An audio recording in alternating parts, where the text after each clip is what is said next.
Selamat berjumpa kembali di dalam ibadah online GBI City Tower 1 Jakarta Pusat dan GBI City Tower 2 The Breeze BSD. Firman Tuhan berkata, orang-orang yang mencari dan berharap kepada Tuhan tidak kekurangan sesuatu pun yang baik. Bukankah kita sekalian adalah orang-orang yang mencari Tuhan, mendapatkan perkenanan Tuhan, bahkan berkemenangan di dalam Tuhan. Sebab itu kita bisa katakan, Tuhan Yesus baik. Amin. Tidak lupa saya katakan selamat datang bagi saudara Bapak Ibu yang baru pertama kali bergabung di dalam ibadah online kami. Kami bersyukur karena kita sekalian bersama-sama boleh memuji menyembah Tuhan, membawa ucapan syukur kita di dalam doa dan mazmur, membawa persembahan kita dan mendengarkan firman Tuhan. Sebab ibadah hari ini disertai dengan perjamuan kudus. Mari ikuti seluruh rangkaian ibadah dari awal hingga akhir dan terima berkat Tuhan sepenuhnya. Saya juga ingatkan mengenai Cool Community of Love, komunitas tempat di mana kita bertumbuh bersama-sama dalam kesatuan hati untuk memenangkan jiwa, diberkati untuk menjadi berkat. Informasi lebih lanjut mengenai Cool, saudara Bapak Ibu dapat lihat melalui scan barcode yang ada di layar saudara. Puji Tuhan. Berikut di bawah ini ada nomor yang saudara Bapak Ibu juga dapat hubungi. Akan ada hamba-hamba Tuhan yang siap untuk memberikan informasi maupun layanan doa.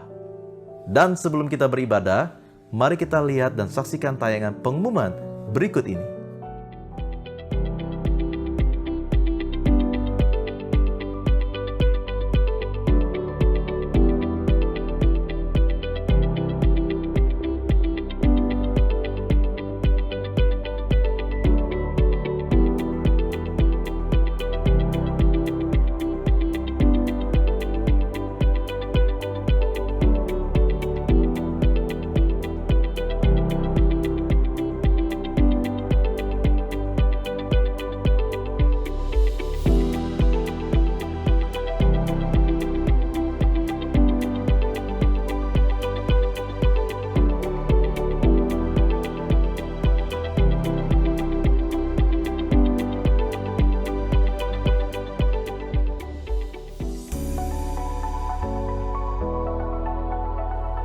Shalom saudaraku, dalam rangka Jubilium 50 tahun Sinode Gereja Bethel Indonesia, pada tanggal 5 Oktober yang akan datang, kita akan mengadakan 5G Conference dari jam 1 siang sampai jam 6 sore yang bisa diikuti oleh para hamba Tuhan, para pengurus jemaat, dan juga generasi muda.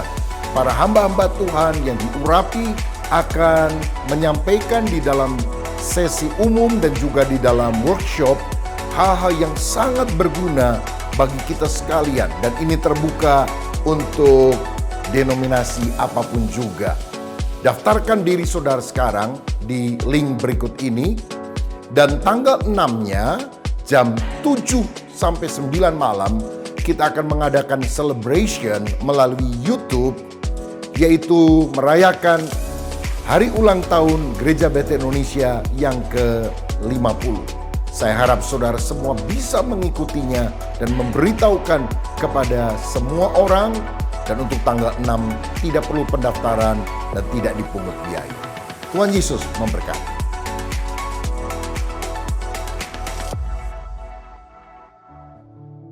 Mari kita berdoa. Tuhan Yesus, kami mengucap syukur dan berterima kasih karena kami tahu kuasa-Mu nyata bekerja dalam hidup kami. Engkau mendengarkan doa dan menjawab setiap doa kami. Engkau memberikan kami kemenangan, kekuatan Tuhan, terobosan. Dan hari ini kami tahu, kami akan mengalami Tuhan lebih lagi. Kami mengucap syukur Tuhan untuk ibadah pada hari ini. Di dalam nama Tuhan Yesus, kami berdoa. Amin. Selamat beribadah.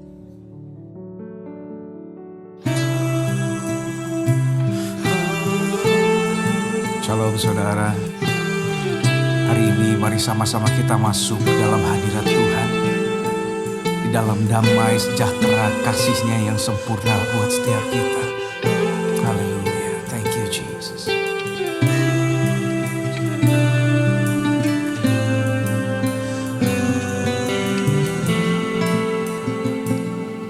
you Lord.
Yesusku, dalammu, Yesusku. Oh, dalammu kami rasakan damai, kami rasakan sukacita. Oh, dalammu, oh, mari sama-sama hari ini saudara rasakan damai Tuhan mengalir buat setiap kita. Hadirat Tuhan mengalir buat setiap kita waktu kita menyembah Dia. Mari sama-sama sembah Dia. Oh, we worship You, Lord. We worship You. Oh, Jesus. Oh, we worship You, Lord. Damai-Mu di tempat ini. Oh, hadirat-Mu kami rasakan. Oh, Yesus. Haleluya.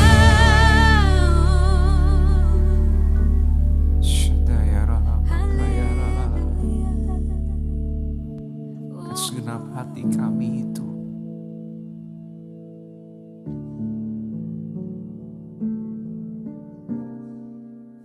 ku membawa hatiku, hanya Engkau di hidupku.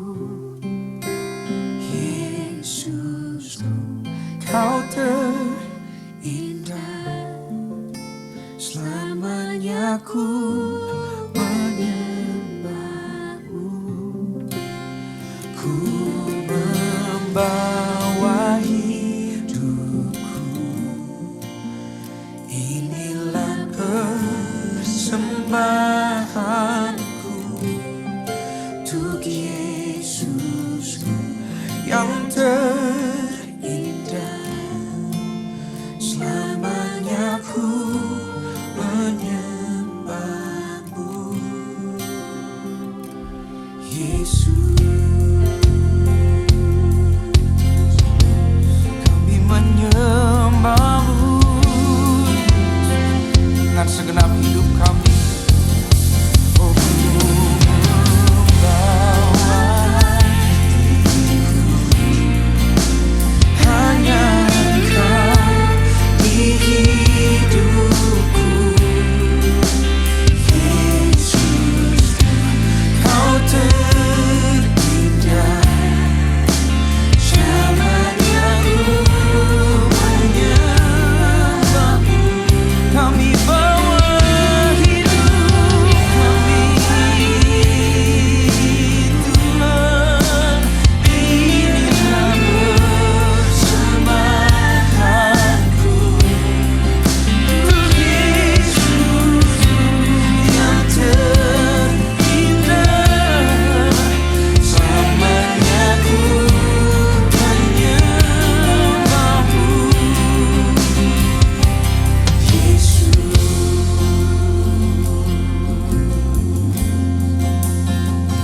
Katakan sama-sama.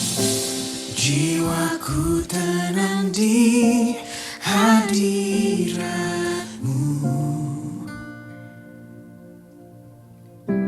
hatiku aman dalam kasih-Mu.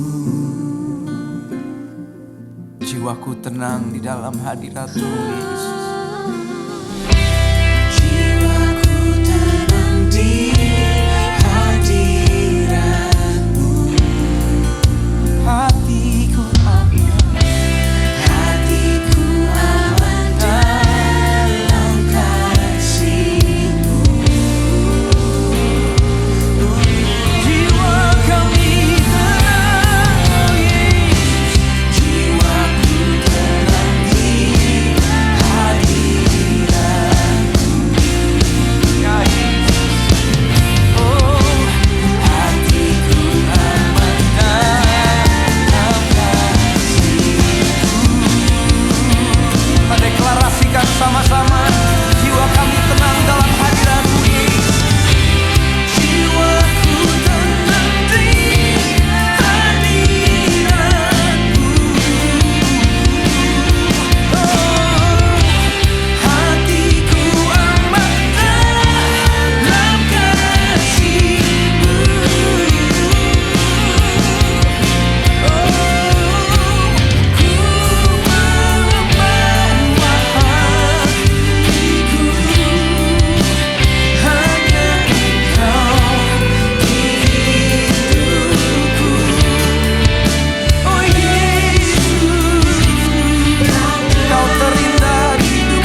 kami Tuhan.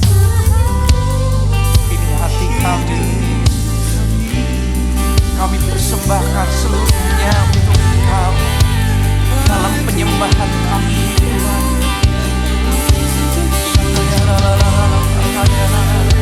Mari sama-sama angkat sembahmu, angkat sembahmu, let's worship.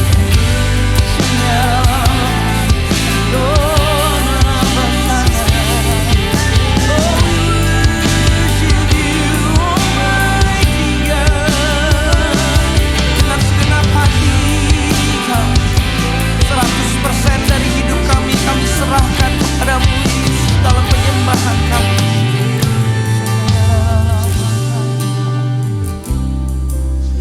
Terima kasih Yesus. Kami terus mau memuji-Mu Tuhan. Mari kasih tepuk tangan buat Tuhan Yesus yang luar biasa, saudara. Haleluya, haleluya. Berapa saudara yang percaya kita punya Allah yang dahsyat, Allah yang menyertai kita, menyertai gereja ini, bahkan sampai hari ini, membawa kita dari satu kemuliaan kepada kemuliaan yang lain. Dialah Yesus Tuhan kita. Sorakan haleluya.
Bermazmur bagi Allah kita itu baik, dan layaklah segala yang bernafas memuji-muji kebesaran Tuhan. Biar hari ini segenap hati kita, mari sama-sama kita rayakan Dia. Sing it out. We give you glory, we give you honor, we give you praise for all that you are. We give you glory, we give you honor, we give you praise and glory.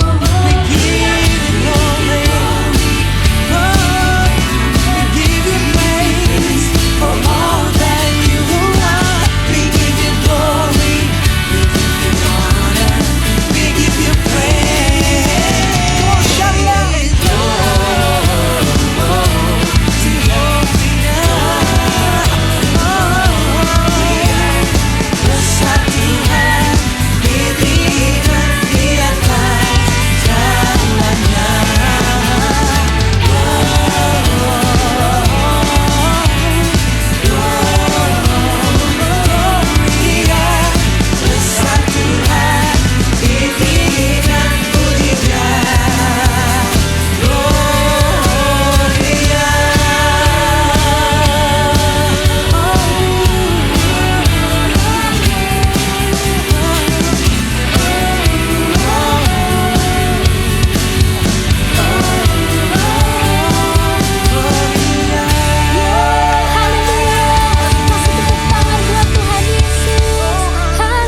Kuduslah namamu Tuhan Yesus.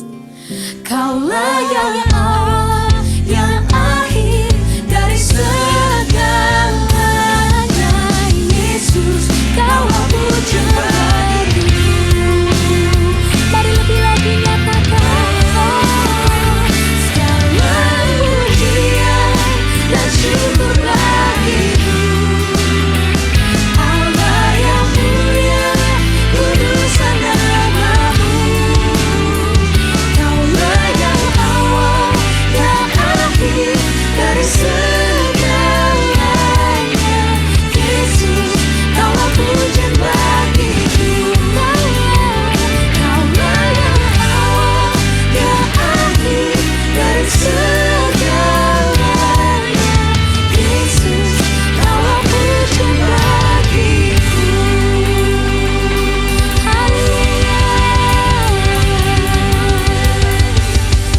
Thank you Jesus. Happy Sunday semua. Dalam edisi Voice of Pentecost kali ini kita akan membahas mengenai paradigma kekudusan bagi generasi yang menyelesaikan amanat agung. Menjaga kekudusan kadang-kadang dianggap sebagai hal yang kuno, bahkan membebani. Benarkah demikian? Apa arti kekudusan yang sesungguhnya? Kekudusan adalah karakter dari Allah yang paling menonjol yang memiliki makna keterpisahan. Salah satu contoh ketika Adam dan Hawa sebagai manusia pertama jatuh di dalam dosa. Mereka harus keluar dari Taman Eden. Hal ini menunjukkan bahwa Allah yang kudus harus terpisah dari manusia yang tidak kudus. Dan juga terpisah dari segala sesuatu yang bertentangan dengan keseluruhan karakter Allah itu sendiri. Akan tetapi kekudusan Tuhan bukanlah hanya kekudusan yang memisahkan dan menghakimi segala yang tidak kudus, melainkan juga menjangkau manusia yang berdosa dan memberikan pengudusan bagi mereka. Maka dengan itu ada 3 paradigma kekudusan. Yang pertama, kekudusan itu indah dan didambakan. Kita dapat melihat bahwa seluruh ciptaannya sungguh sangat baik, dan kata baik juga mencangkup segala pengertian seperti keindahan dan kedambaan. Dalam Mazmur 96 ayat 9 dikatakan, sujudlah menyembah kepada Tuhan dengan berhiaskan kekudusan. Kata berhiaskan kekudusan menunjukkan bahwa kekudusan adalah hal yang mulia dan indah di hadapan Allah. Kita sebagai manusia baru di dalam Kristus sudah seharusnya memandang semua hal yang berasal dari Tuhan adalah hal-hal yang kudus, hal yang baik, indah, menyenangkan, dan didambakan. Pola pikir bahwa hal-hal yang tidak kudus membawa kenikmatan seharusnya kita tanggalkan.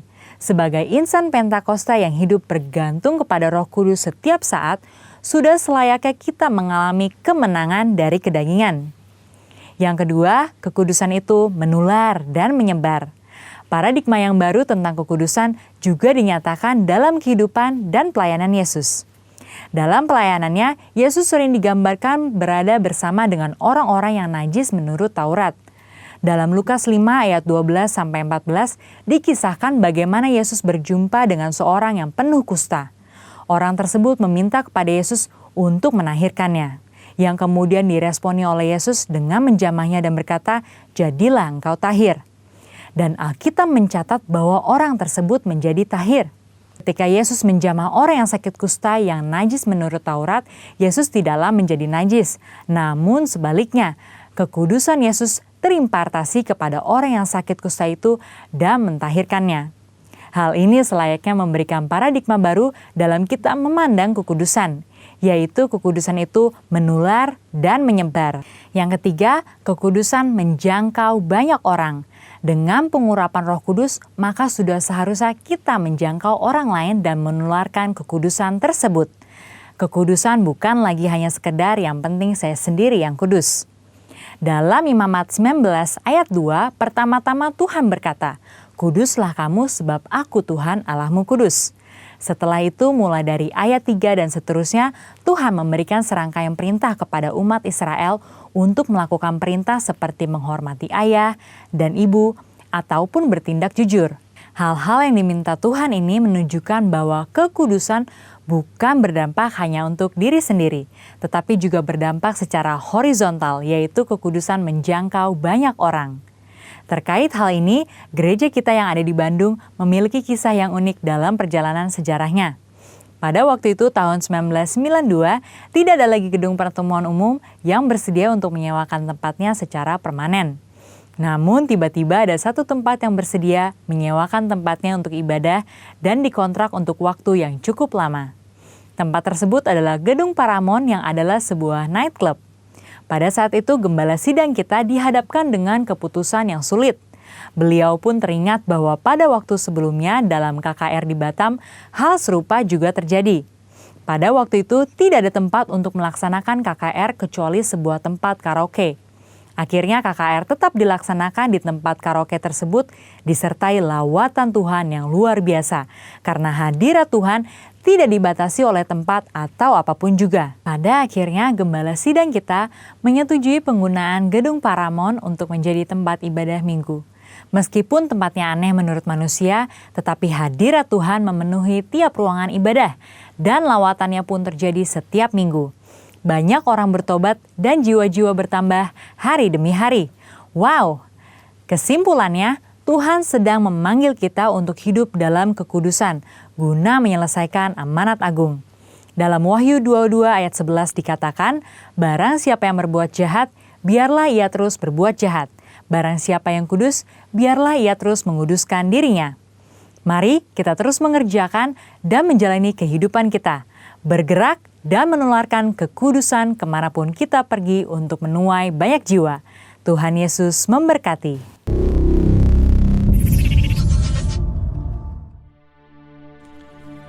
Saya mengajak semua kita memperkatakan firman Tuhan dari Mazmur 91. Dalam lindungan Allah, orang yang duduk dalam lindungan yang maha tinggi dan bermalam dalam naungan yang maha kuasa, akan berkata kepada Tuhan, tempat perlindunganku dan kubu pertahananku, Allahku yang kupercayai. sungguh Dialah yang akan melepaskan engkau dari jerat penangkap burung, dari penyakit sampar yang busuk. Dengan kepaknya ia akan menudungi engkau, di bawah sayapnya engkau akan berlindung. Kesetiaannya ialah perisai dan pagar tembok. Engkau tak usah takut terhadap kedahsyatan malam, terhadap panah yang terbang di waktu siang, Terhadap penyakit sampar yang berjalan di dalam gelap, terhadap penyakit menular yang mengamuk di waktu petang. walau 1000 orang rebah di sisimu dan 10.000 di sebelah kananmu, tetapi itu tidak akan menimpamu. Engkau hanya menontonnya dengan matamu sendiri dan melihat pembalasan terhadap orang-orang fasik. Sebab Tuhan ialah tempat perlindunganmu, yang maha tinggi telah kau buat tempat perteduhanmu. Malapetaka tidak akan menimpa kamu dan tulah tidak akan mendekat kepada kemahmu. Sebab malaikat-malaikatnya akan diperintahkannya kepadamu untuk menjaga engkau di segala jalanmu. Mereka akan menatang engkau di atas tangannya supaya kakimu jangan terantuk kepada batu. Singa dan ular tedung akan kau langkahi, engkau akan menginjak anak singa dan ular naga. Sungguh hatinya melekat kepadaku, maka aku akan meluputkannya. Aku akan membentenginya, sebab ia mengenal namaku. Bila ia berseru kepadaku, aku akan menjawab. Aku akan menyertai dia dalam kesesakan. Aku akan meluputkannya dan memuliakannya. Dengan panjang umur akan kukenyangkan dia dan akan kuperlihatkan kepadanya keselamatan daripadaku. Amin. Mari saudara, kita deklarasikan Pentakosta ketiga bersama-sama. Pentakosta ketiga adalah pencurahan Roh Kudus yang dahsyat di zaman ini, melebihi yang terjadi di Azusa Street. Pentakosta ketiga akan mengakibatkan penuaian jiwa yang terbesar dan terakhir sebelum Tuhan Yesus datang kembali. Pentakosta ketiga akan membangkitkan generasi Yeremia, yaitu anak-anak muda yang dipenuhi Roh Kudus, cinta mati-matian kepada Tuhan Yesus, tidak kompromi terhadap dosa, dan akan bergerak untuk memenangkan jiwa. Pentakosta ketiga lahir di Indonesia dan bergerak ke bangsa-bangsa. Gerakan ini dari timur ke barat dan akan kembali ke Yerusalem. Pentakosta ketiga akan memberikan kuasa untuk menyelesaikan amanat agung. Dan setelah itu, Tuhan Yesus datang kembali. Haleluya! Shalom dan salam jumpa di dalam kasih Tuhan kita Yesus Kristus. Apa kabar saudara? Saya berharap semua kita dalam keadaan yang baik. Haleluya. Tema firman Tuhan hari ini adalah dari kekecewaan kepada kemenangan. From disappointment to victory. Saudara, kekecewaan bisa terjadi karena peristiwa dan keadaan-keadaan yang saudara rancangkan dengan waktu yang berjalan. Ya, ada ekspektasi yang besar. Namun demikian, keadaan realitasnya tidak seperti yang kita harapkan. Dan di antara the current reality dan expectation, realitas keadaan yang terjadi dan ekspektasi, disitulah yang disebut dengan kekecewaan. Saudara, saya percaya semua kita pernah mengalami kekecewaan. Dalam hidup ini, adakah di antara saudara yang tidak pernah mengalami kekecewaan? Boleh angkat tangan. Saya rasa setiap kita pasti pernah mengalami satu kali pun yang disebut dengan kecewa. Jujur, saudara. Saya, saudara semua pasti pernah. Ya, dan adakah di antara kita yang sedang kecewa hari ini? Saya mau beritahu ada firman Tuhan yang akan menolong kita bahwa Tuhan yang kita sembah, Yesus Kristus, Allah yang benar, tidak pernah mengecewakan. Wah, apa benar? Saudara mungkin kecewa dengan seseorang yang terdekat dengan saudara. Kecewa dengan pekerjaan dan situasi. Kecewa dengan seorang yang saudara harapkan akan ekspektasi saudara akan sesuatu yang besar. Apakah orang yang mau menikah tiba-tiba kekasihnya membatalkan? Janji-janji yang ada di kantor saudara tiba-tiba hari ini karena situasi yang buruk tiba-tiba mengecewakan saudara. Bahkan ada orang yang kecewa sama Tuhan, saudara. Dan akibat dari kekecewaan tentunya orang akan mulai menarik diri, withdraw dari satu lingkungan keadaan. Ya, saudara, orang mulai akan menarik diri dari orang-orang sekitarnya. Beberapa orang akan coba untuk minum-minum mabuk. Beberapa orang mulai perlahan-lahan mulai acuh dengan keadaan, marah dan mungkin mendendam, apatis. Dan beberapa orang mungkin merusak moralnya dengan seks bebas dan apapun juga. Dan ada satu kata bahasa Indonesia yang populer, ngambek, saudara. Ya, bahkan kecewa sama Tuhan karena seolah-olah Tuhan tidak peduli, Tuhan tidak menjawab, Tuhan tidak berurusan, ekspektasi yang terlalu tinggi, realitasnya berbeda. Disitulah kurva kekecewaan sehingga seorang bisa berhenti, stop ke gereja dan tidak lagi beribadah, bahkan tidak ikut dalam cell group karena kecewa. Saya bisa mengecewakan saudara, siapapun bisa mengecewakan orang terdekat saudara, suami istri, saudara mungkin bangga dengan anak-anak yang saudara besarkan. Tiba-tiba mereka memberontak, melawan, dan mengecewakan. Seorang yang kecewa akan melakukan hal-hal di luar kontrolnya. Sehingga dia mulai melakukan hal-hal yang tidak menyenangkan hati orang lain. Bisa aksi diam, bisa acuh, bahkan ngambek.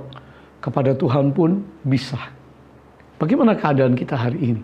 Apakah kita mau terus dikuasai oleh kekecewaan? Saudara, orang yang kecewa seringkali membuat keputusan yang salah. Buru-buru, rush decision. Membuat keputusan sehingga orang-orang itu melangkah dengan salah. Karena saudara, hari ini semua orang diberikan kebebasan untuk membuat keputusan. Free to make decision. Ya, but you are not free to escape from the consequences. Bebas kita bikin keputusan, tetapi tidak bebas untuk lari daripada konsekuensi yang harus dipikulnya. Nah, saudara, tentunya hari-hari ini kita melihat banyak orang di sekitar kita yang kecewa dengan keadaan. Sudah berdoa, sudah mengharap, sudah rajin, tetapi keadaan tidak membaik. Bahkan ada peristiwa-peristiwa yang membuat mereka hari ini bisa mengalami yang namanya kekecewaan. 2 orang profesional, anak-anak Tuhan, kerja di multinational company, ya, kecewa dengan keadaan di kantor. Yang satu lari dari kenyataan, kecewa, marah, dan mengambil keputusan untuk berhenti, menyatakan berhenti. Korbannya adalah istri dan anak-anak.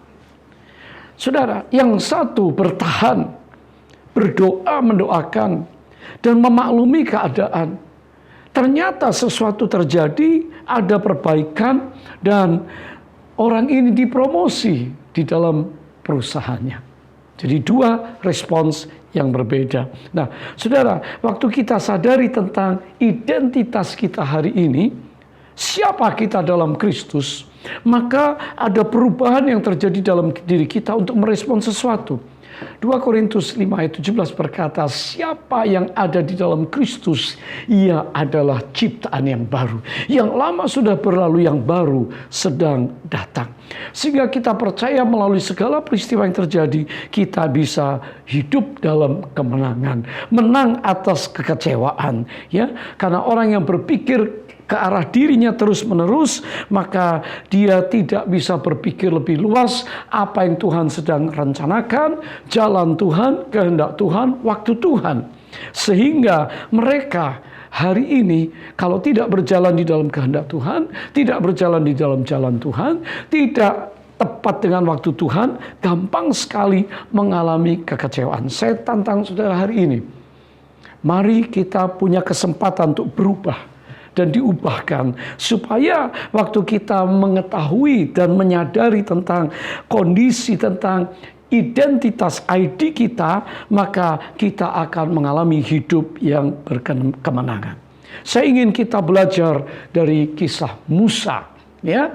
Saya di hari-hari ini di masa COVID banyak sekali mengajar tentang leadership, belajar dari Musa. Tentunya identitas bangsa Israel di zaman penjajahan, di zaman ada di Mesir selama 400 tahun lebih, identitas mereka rusak. Identitas mereka sebagai umat Allah yang harusnya mereka mengalami kemenangan, tapi mereka mengalami kekalahan, dan identitas mereka adalah budak.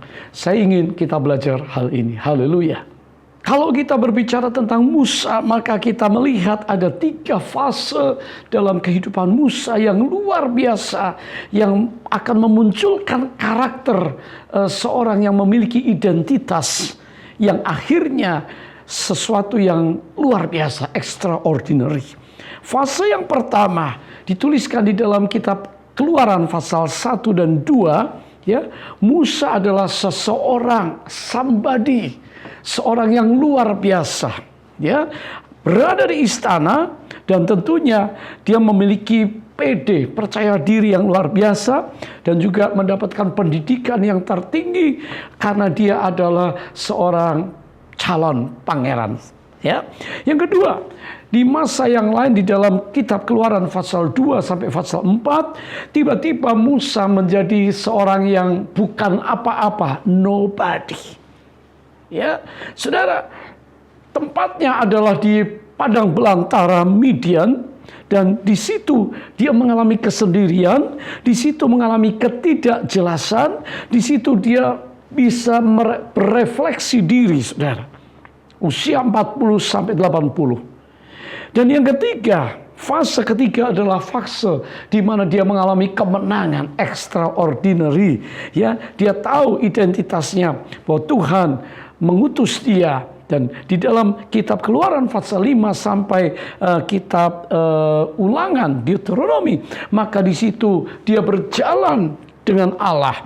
Dia penyerahan total kepada Tuhan. Suatu perjalanan membawa umat Israel ke tanah perjanjian, usia 80 sampai 120 tahun.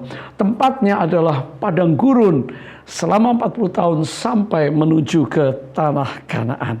Haleluya. Di sini kita melihat bagaimana Musa dipakai oleh Tuhan untuk membawa orang Israel yang tidak punya identitas, tidak punya tanah dan negeri, tidak punya otoritas, tidak punya masa depan, tidak bosan dengan kehidupan karena tidak ada tantangan untuk bekerja, untuk sekolah, untuk berpikir, untuk memimpin, untuk memegang kendali atas masyarakat. Saudara, tidak punya mimpi dan tidak punya pengharapan dan tidak ada apa-apanya hidup mereka, termasuk orang tua Musa yang ada pada waktu Musa dilahirkan.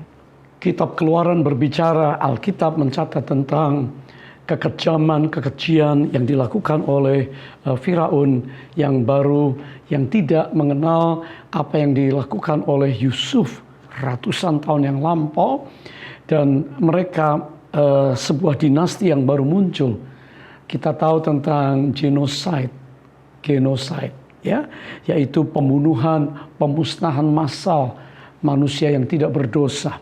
Dan itu yang terjadi kepada setiap anak bayi laki-laki dari orang Israel yang lahir di tanah Mesir. Saudara, kalau aborsi itu kejam dan kekejian di mata Allah, maka genocide apalagi jahat di mata Tuhan.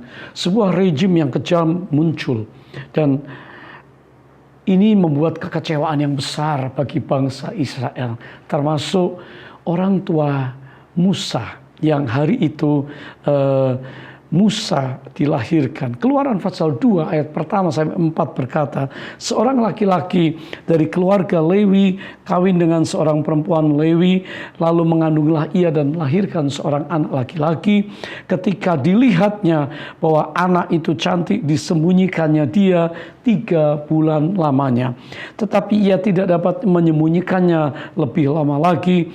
Sebab itu diambilnya sebuah peti pandan, dipangkalnya dengan gala-gala dan ter, diletakkannya bayi itu di dalamnya dan ditaruhnya peti itu di tengah-tengah teberau di tepi sungai Nil. Kakaknya perempuan berdiri di tempat yang agak jauh untuk melihat apakah yang akan terjadi dengan dia. Lahirlah seorang Musa, ya saudara, dan dalam situasi yang mencekam, maka orang tuanya ambil keranjang, dikasih ter supaya dan ditaruh dalam peti tertutup, ditaruh di tepi sungai Nil dan diawasi dari jauh. Tiba-tiba, saudara, Alkitab katakan putri Firaun datang, ya, sedang mandi di situ dan dengan dayang-dayangnya, dan dia melihat kenapa ada peti yang mengalir di situ. Coba tengok, dibuka, wah, wajah yang tampan seorang bayi 3 bulan dari orang Ibrani. Langsung kakak daripada Musa datang dan menawarkan, Nyonya, Madam, bolehkah saya panggil seorang penyusu atau inang, ya, atau hari ini kita kenal sebagai neni, untuk menyusui bayi ini? Dia dikatakan, betul, ini pasti bayi orang Ibrani. Saya akan mengambilnya sebagai anak. Dan tolong, silakan bawa supaya dipelihara dan nanti kirim ke tempat saya. Saya akan biayai ongkosnya. Saudara, ini mujizat. Di tengah kekecewaan yang besar, saudara, anak sendiri, seorang wanita, anaknya sendiri, disusui sendiri, dan diberi upah, diberi bayaran yang besar oleh putri Firaun. Ini miracle. Saudara, Musa lahir. Kata Musa dikatakan diambil dari air. Nah, puji Tuhan, kita melihat bagaimana di tengah keadaan yang sungguh-sungguh menakutkan, menegangkan, dan Musa lahir dan dikatakan bahwa Musa itu di mata Allah sangat spesial. Lahir dari kalangan Lewi untuk melayani Tuhan. Saudara, tentunya di tengah keadaan yang kejam, Musa ditolong oleh Tuhan melalui putri Firaun dan dipelihara di dalam keluarganya. Singkat cerita, maka Musa itu hidup di istana dan diajar dengan pelajaran-pelajaran yang hebat sekolah sekuler dari Mesir untuk menjadi apa? Menjadi orang yang hebat, orang yang akan menduduki posisi tinggi, seorang pangeran. Dapat dibayangkan dari usia muda, maka Musa itu telah mendapat fasilitas yang terbaik. Nah, firman Allah berbicara kepada kita di dalam Kisah Rasul pasal 7 ayat yang ke-23 dan 24. Pada waktu ia berumur 40 tahun, timbullah keinginan dalam hatinya untuk mengunjungi saudara-saudaranya, yaitu orang-orang Israel. Musa punya beban terhadap bangsanya. Ibrani 11 ayat 23 dikatakan, karena iman, maka Musa setelah ia lahir disembunyikan selama 3 bulan oleh orang tuanya. Iman orang tuanya. Hari ini Bapak Ibu Saudara punya iman terhadap anak-anak saudara yang saudara besarkan, terhadap pemuda-pemudi saudara dalam kontrol saudara. Karena mereka melihat bahwa anak itu elok rupanya dan mereka tidak takut akan perintah raja. Saudara, karena iman orang tuanya ya disembunyikan dan Tuhan menolong. Nah, selanjutnya kalau usia 40 tahun tiba-tiba Musa itu memiliki iman yang disebutkan di dalam Ibrani pasal 11. Sekarang iman Musa, tadi iman orang tuanya. Ibrani 11 ayat 25. Karena ia lebih suka menderita sengsara dengan umat Allah daripada untuk sementara menikmati kesenangan dari dosa. Kenapa seorang Musa memilih membuat keputusan lebih suka menderita sengsara dengan umat Tuhan? Karena dia tahu ada destiny, ada tujuan Allah. Karena dia tahu umat Allah dalam penderitaan. Karena mungkin sejak kecil dan sejak dia tumbuh menjadi seorang anak yang mengerti, dididik, diberitahu orang tuanya bagaimana melihat bangsa itu menderita. Dan bagaimana Tuhan punya rencana yang besar melalui Musa. Bahwa nanti nak, kamu itu akan menjadi pembebas. Kamu akan menolong bangsamu. Dan itu terekam dalam hati sanubarinya. Sehingga firman Allah berkata dalam Ibrani 11 ayat 25 tadi. Ia lebih suka menderita dengan umat Allah. Dia adalah bagian dari umat Allah. Daripada untuk sementara menikmati kesenangan dari dosa. Dosa Mesir. Dosa dunia. Dosa memang nikmat tetapi sesaat, temporary. Tapi punya konsekuensi yang besar. Tapi Musa memilih membuat keputusan yang tepat. Ia, ayat 26, ia menganggap penghinaan karena Kristus sebagai kekayaan yang lebih besar daripada semua harta Mesir. Harta, tahta, mahkota. Sebab pandangannya ia arahkan kepada upah. Reward dari Allah. Hari ini saudara, apakah kita seperti Musa punya iman bahwa kekayaan dunia, harta, tahta, mahkota dunia itu ada batasnya dan banyak saudara orang yang jatuh ke dalam dosa karena mengejar tahta, harta, kuasa dan yang lain-lain. Saudara, pandangan ia arahkan kepada reward, upah dari Allah. Karena iman maka ia telah meninggalkan Mesir. Dengan tidak takut akan murka raja, ia bertahan sama seperti ia melihat apa yang tidak kelihatan. Saudara, apa yang terjadi dengan Musa? Suatu saat pada waktu dia tahu dia punya beban untuk bangsanya. Dia ada di kerajaan, dia di pendidikan tinggi, latihan ketentaraan, seorang yang somebody. Dia melihat bangsanya, dia pergi keluar.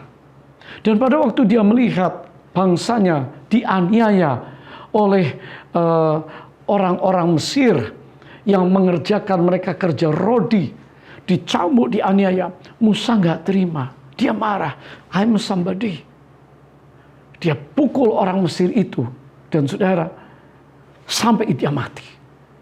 Dia menolong orang Israel. Motivasinya menolong. Kehendaknya baik. Saudara, tapi caranya salah. Berakibat fatal.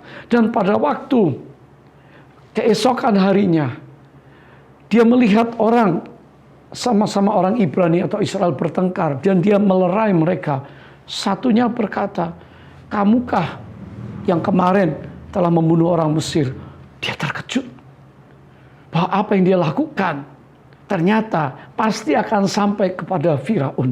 Dan betul, Firaun mendengar dan Firaun berikhtiar membunuh Musa. Sehingga Musa harus lari, Musa harus tinggalkan, pergi ke padang gurun karena dia takut dibunuh oleh Raja Mesir, Firaun. Saudara, dikatakan dalam firman Allah, Musa itu dididik dalam segala hikmat orang Mesir dan ia berkuasa dalam perkataan dan perbuatannya. He is somebody. Hari ini kalau saudara berkata, saya juga seorang yang punya kuasa, apa yang saya omong, apa yang saya lakukan, semuanya pasti aman. Tidak ada yang pasti. Tidak ada yang aman. Saya melihat di sini bagaimana orang tua Musa itulah yang mendidik Musa mengenal Tuhan. Tidak hanya masa disusui, tetapi sampai dia menjadi seorang yang mungkin seorang anak. Tapi firman Tuhan, didikan untuk takut akan Allah, ikut dalam rencana Allah itu tertanam dalam Musa. Sehingga walaupun dia punya posisi di kerajaan, tapi dia rela tinggalkan itu. Demi apa? Untuk membela umat Israel. Saudara yang diberkati oleh Tuhan, Musa membuat keputusan yang tepat untuk menolong orang Israel, tetapi timing yang tidak tepat. Seringkali kita juga tidak tepat dengan waktu yang Tuhan tentukan. Kita terburu-buru membuat keputusan. Life is about make the right decision. Hidup adalah tentang membuat keputusan yang tepat. Kalau keputusan tepat, maka kita pun aman. Tapi kalau tidak tepat karena waktu yang tidak pas, hikmat yang kurang, Musa harus menerima resiko konsekuensi untuk lari. Dan inilah yang terjadi dengan Musa. 40 tahun berikutnya, Musa dikatakan dari somebody menjadi nobody. Jadi fase yang kedua, Musa menjadi seorang yang nobody, bukan siapa-siapa. Dia adalah seorang buron. Saudara, dia adalah seorang yang mengalami fatal, mengalami keadaan yang tidak enak. Seorang yang dikejar-kejar, ketakutan, dan puji Tuhan dia ketemu dengan gadis ya dari calon mertua yang namanya Jethro, dan saudara, dia hanya bisa di padang gurun menggembalakan kawanan binatang. 40 tahun kemudian adalah proses pembentukan. Allah memanggil Musa di masa akhir 40 tahun yang kedua. Saudara, hari ini saya percaya tidak ada batas usia, umur berapa saudara dipanggil oleh Tuhan. Samuel di masa usia 12 tahun Tuhan panggil. Yusuf 17 tahun harus lewat proses yang panjang. Sepertinya visi hilang, mimpi hilang. Musa, seorang yang somebody, yang akan memimpin, tiba-tiba kehilangan semuanya. Dan dia harus ada di padang belantara selama 40 tahun. Saudara, tiba-tiba Tuhan, selama 40 tahun Musa yang tidak lagi banyak berbicara, tidak lagi memimpin, tapi seorang yang pintar, tiba-tiba menjadi seperti orang yang bodoh karena tiap pagi, tiap hari hanya mengembalakan kawanan binatang. Dapat saudara bayangkan padang gurun dan dengan binatang-binatang tiap pagi saling berbicara, embe, itu tiap hari sampai Musa pada akhirnya sudah tahu, sampai dia seperti gagap, gak bisa fasih berbicara. Saudara, mari hari ini kita tidak membiarkan satu kesalahan atau banyak kesalahan mendikte kita. Seolah-olah kita gagal. Tuhan tidak pernah lupa dengan visi yang dia taruh pada Musa. Demikian halnya Tuhan tidak pernah gagal yang dia taruh visi untuk hidup saudara. Dia taruh tujuan ilahi untuk saudara. Dia tahu ada panggilan untuk setiap saudara. Tuhan tidak pernah gagal. Tuhan tidak pernah lupa. Identitas yang sudah kita miliki untuk melayani Tuhan, kita mungkin bisa lupa, kita mungkin bisa abaikan, tapi Tuhan tidak pernah lupa. Saudara, waktu Tuhan selamatkan kita, Yesus masuk dalam hidup kita, maka dia punya rencana dalam hidup saudara. Musa mungkin kecewa. 40 tahun di padang gurun. Seakan-akan semua mimpinya untuk menyelamatkan orang Israel habis selesai. Dia dikejar-kejar oleh trauma masa lalu. Tapi Tuhan tetap datang kepada Musa. Dan perhatikan. Dia sedang mengembalakan kawanan binatang mertuanya Jethro. Di daerah Sinai di dekat Gunung Horeb. Dan di situ Tuhan muncul. Saudara. Tampaklah Kisah Rasul 7 ayat 30. Tampaklah kepadanya seorang malaikat di padang gurun. Gunung Sinai di dalam nyala api yang keluar dari semak duri. Musa heran tentang penglihatan itu. Dan ketika ia pergi ke situ untuk melihatnya dari dekat, datanglah suara Tuhan kepadanya. Ayat 32. Akulah Allah nenek moyangmu, Allah Abraham, Ishak dan Yakub. Maka gemetarlah Musa dan ia tidak berani lagi melihatnya. Lalu firman Allah kepadanya, tanggalkanlah kasutmu dari kakimu sebab tempat di mana engkau berdiri adalah tanah yang kudus. Ayat 34, perhatikan saudara. Aku telah memperhatikan dengan sungguh-sungguh kesengsaraan umatku di tanah Mesir. Dan aku telah mendengar keluh kesah mereka. Dan aku telah turun untuk melepaskan mereka. Wah, Musa tentunya senang. Ternyata Tuhan, pasti Musa banyak berdoa. Tuhan menjawab doa dan Tuhan berkata, aku memperhatikan sungguh kesengsaraan umatku. Dan aku telah mendengar keluh kesah mereka. Aku telah turun untuk melepaskan mereka. 3 hal yang luar biasa. Tuhan memperhatikan setiap anak-anaknya yang berkeluh kesah. Tuhan mendengar doa anak-anaknya yang dinaikkan sebagai ratapan. Tuhan turun pasti melepaskan orang percaya. Musa senang. Saudara, tapi Tuhan melanjutkan ayat 34 bagian terakhir. Karena itu, Musa, karena itu marilah engkau akan kuutus ke tanah Mesir. Alangkah terkejutnya Musa, saudara. Dia sudah tidak punya ambisi, tidak percaya diri, kehilangan pengharapan, ragu. Apakah Tuhan masih akan memberikan umur panjang untuk dia memimpin bangsa itu keluar? Musa tidak mempercayai dirinya sendiri. Dia juga bingung dengan Tuhan. Sehingga Musa minta tanda. Kalau kita baca Keluaran pasal 3, Tuhan minta berbagai tanda. Musa excuse, Musa coba bikin alasan. Siapa aku? Siapa kamu Tuhan? Bagaimana kalau mereka tidak percaya apa yang kukatakan? Aku gagap gak pandai bicara. Tuhan pilihlah orang lain. Tapi Tuhan berkata apa? Aku tetap memilih kamu walaupun nanti ada abangmu Harun yang akan menolong. Aku adalah aku, kata Tuhan. Musa tidak bisa excuse lagi. Dan sekarang Musa yang dulunya tidak seorang apa-apa, nobody. Hari itu Tuhan kembalikan, berikan visi yang baru. Saya percaya terang Tuhan datang, firman Tuhan datang. Musa encounter dengan Tuhan. Hari ini saudara, kalau kita merasa diri kita seorang yang hebat, seorang yang pintar, seorang yang bisa, seorang yang kaya, seorang yang punya sesuatu yang kita banggakan, Tuhan sulit bicara sama kita. Seringkali ego kita, seringkali kita sibuk. Mungkin saudara sibuk dengan hal-hal yang baik. Good things. Tapi kita tidak memberi ruang kepada Tuhan untuk bergerak. Justru di masa padang gurun wilderness. Hari-hari ini kita sedang ada di rumah. Hari-hari kita sedang mengalami keadaan resesi. Hari-hari ini kita sedang diproses, dibentuk oleh Tuhan. Identitas kita mau dibaharui kembali.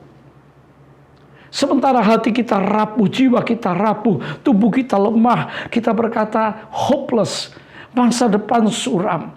Yang bekerja, yang di kantor, keluarga, yang mau nikah, yang mau usaha, rasanya dibayang-bayangi keadaan kegelapan sekitar kita. Saya katakan hari ini, Tuhan Allah masih sama.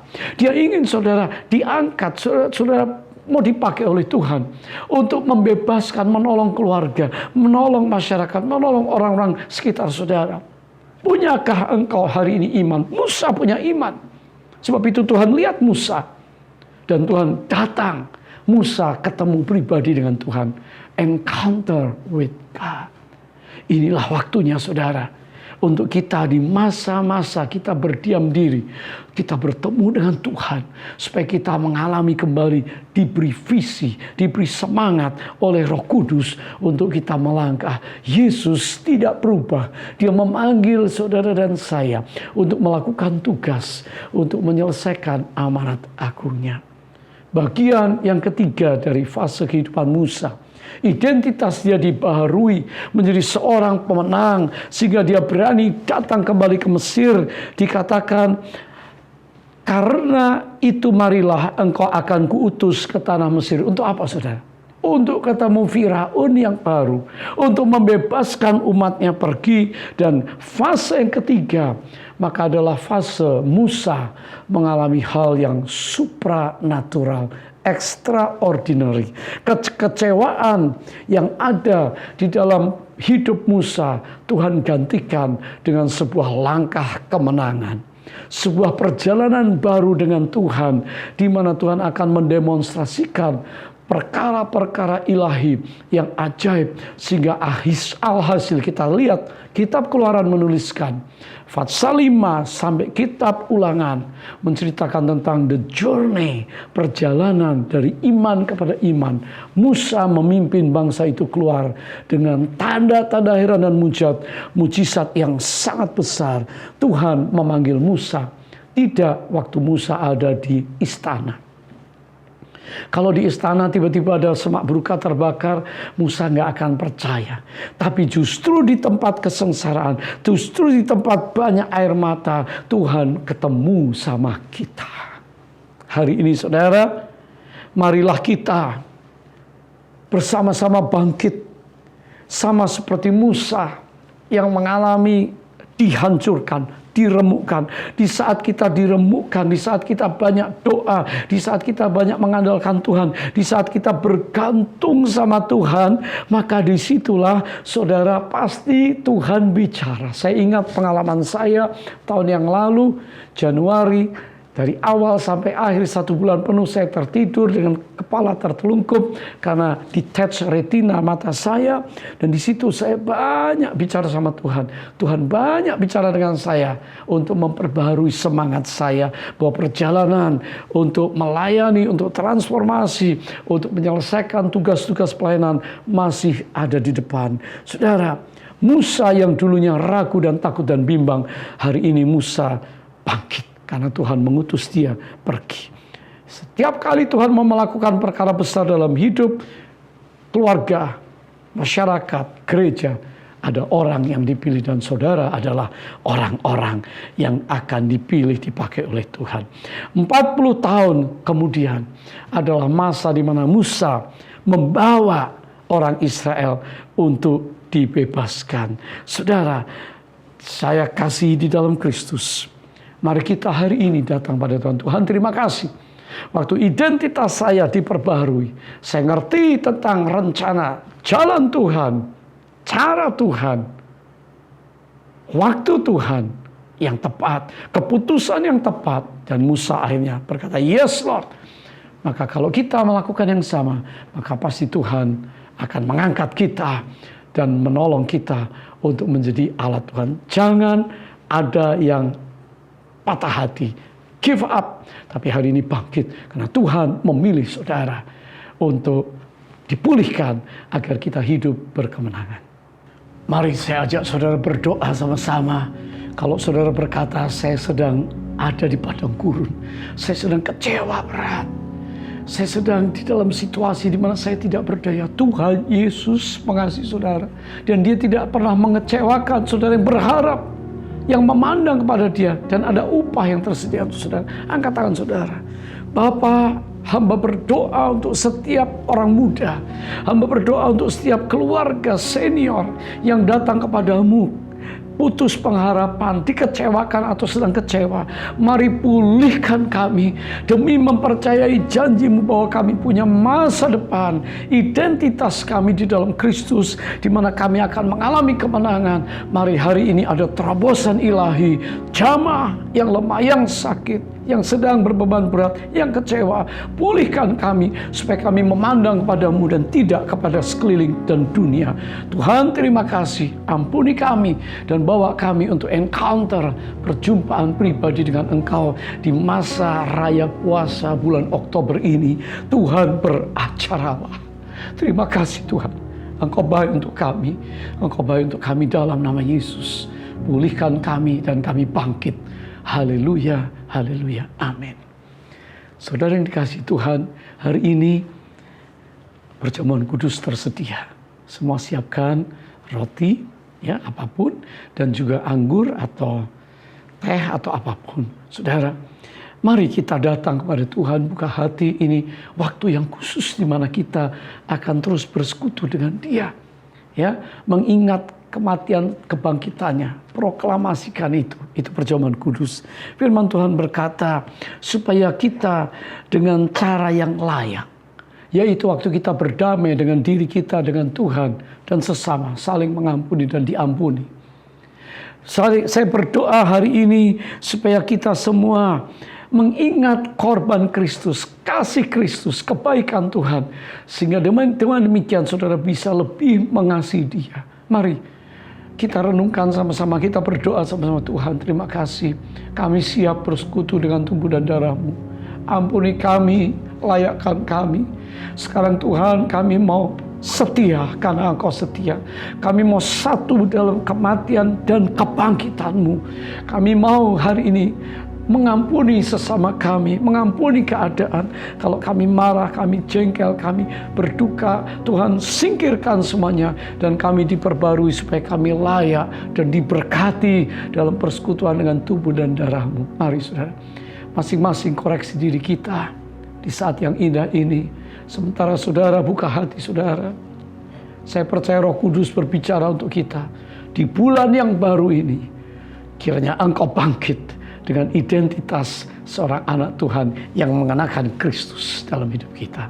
Kalau semua sudah siap, mari angkat roti sama-sama. Perjamuan kudus ini perjamuan Tuhan Yesus sendiri. Dan kita lakukan terus sebagai tanda komitmen kita bahwa kita orang percaya yang sudah ditebus oleh darahnya. Oh haleluya, angkat roti tinggi. Yesus pada malam waktu ia diserahkan mengambil roti, mengucap syukur, memecah-mecahkannya dan berkata, inilah tubuhku yang diserahkan bagi kamu. Perbuatlah ini menjadi peringatan akan aku. Kekasih Tuhan, bukankah roti yang kita pecahkan adalah lambang persekutuan kita dengan tubuh Kristus? Haleluya. Mari kita makan dalam nama Yesus.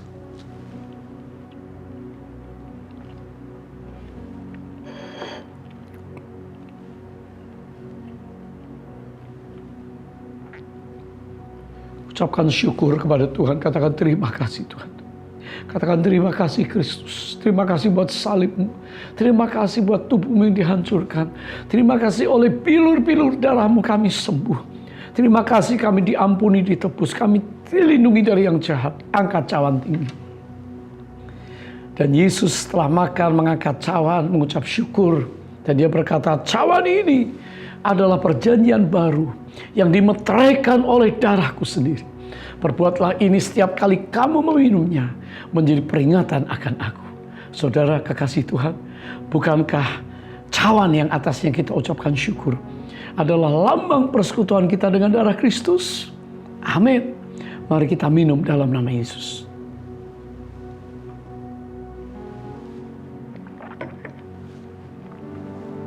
Mari saudara yang dikasihi Tuhan, sebagai orang percaya di awal bulan ini tidak ada kata lain selain katakan terima kasih untuk keselamatan jiwa kita. Terima kasih Engkau mengangkat kita dari nobody menjadi seorang yang akan diurapi menjadi extraordinary untuk melakukan pekerjaan-pekerjaan Tuhan di rumah, di keluarga, di masyarakat, di gereja, dan di dalam pelayanan dan pekerjaan saudara. Angkat ucapan syukur, katakan terima kasih Tuhan. Katakan terima kasih Yesus. Katakan terima kasih Tuhan. Haleluya, haleluya. Terima kasih Yesusku, terima kasih Yesusku, puji syukur hanya bagi Tuhanku. Terima kasih Yesusku, terima kasih Yesusku. Puji syukur hanya bagi Tuhanku. Puji syukur hanya bagi Tuhanku.